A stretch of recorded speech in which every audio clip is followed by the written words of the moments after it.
Okay, so let's jump right in. Have you ever really thought about what gives a city its magic? It's not just the buildings or the roads. We're going to break down the two fundamental forces that shape every single city on the planet, one you can feel and one you can actually see and touch. And look, it boils down to this really simple but incredibly powerful idea. Every great city, I don't care if it's ancient Rome or a brand new futuristic city, is built on this duality. If you can get your head around these two parts, you'll understand everything about how our cities work and where they're headed. And here they are, the soul and the body. So, the soul is the city's culture, its vibe, right? That feeling you get when you're there, that sense of belonging. The body, on the other hand, that's its physical form, the streets, the infrastructure, all the systems that make it run. They are totally different, yet, as we'll see, completely connected. All right, first up, let's dive into the soul. Now, this isn't just some vague, fuzzy feeling. It's a real concept called spatial identity, and it's built from the ground up, starting with, well, you. So, what is spatial identity really? Think of it like a city's personality. It's the collection of all the stories, the memories, the shared inside jokes that make one place feel totally different from another. It basically answers the question, what does it actually feel like to be here?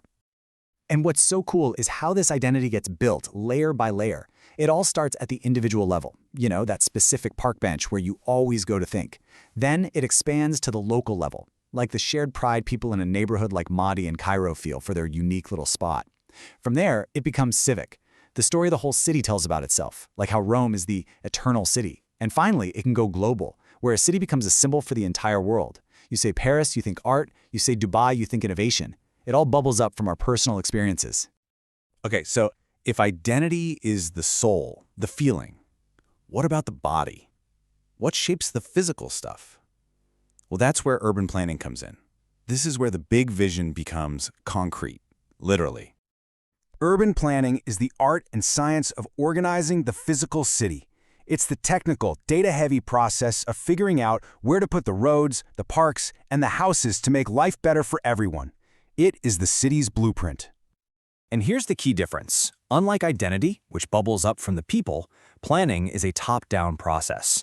It starts at the huge, strategic level with a massive vision, like the plan to build Neom as a global tech hub.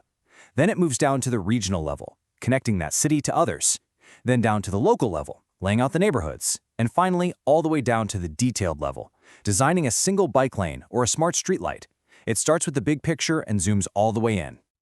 So now we've got these two powerful forces, right? One growing from the people up, and the other designed from a vision down. Let's put them side by side and see just how different they really are. And when you lay it all out like this, the contrast is just so clear. The soul's essence? It's all emotional and cultural. The body's? It's functional and technical. The soul's goal is to make you feel like you belong, while the body's goal is to make things run smoothly. The soul builds from one person outwards, while the body starts with a grand strategy and works its way inwards. And maybe most important, the soul is alive. It's dynamic, always changing with its people, while the body is systematic and driven by cold, hard data. So here's the crucial point.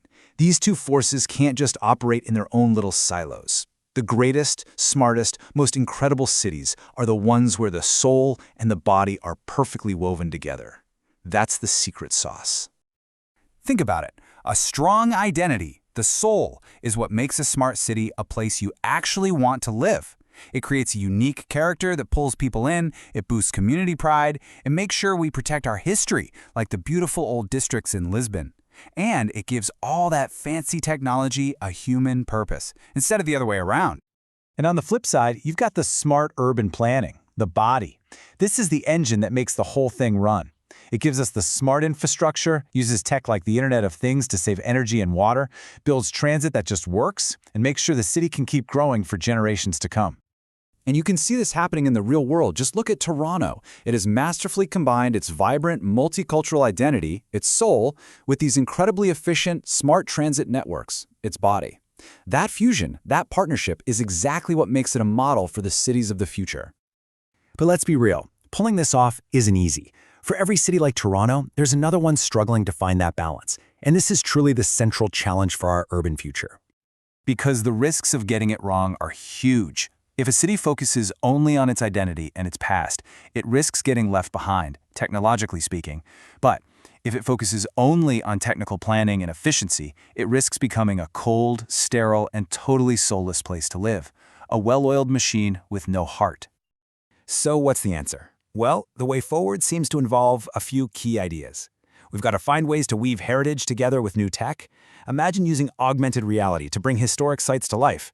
We absolutely have to get residents involved in shaping their city's soul. And our designs have to be flexible, ready to adapt to whatever the future throws at us. And that leaves us with the big question, doesn't it? Technology is making our cities smarter and more efficient every single day. But as we build the city of the future, the ultimate challenge, the final boss, if you will, is making sure it's not just a smart machine, but a place that is truly deeply human. How do we build a body that always remembers its soul?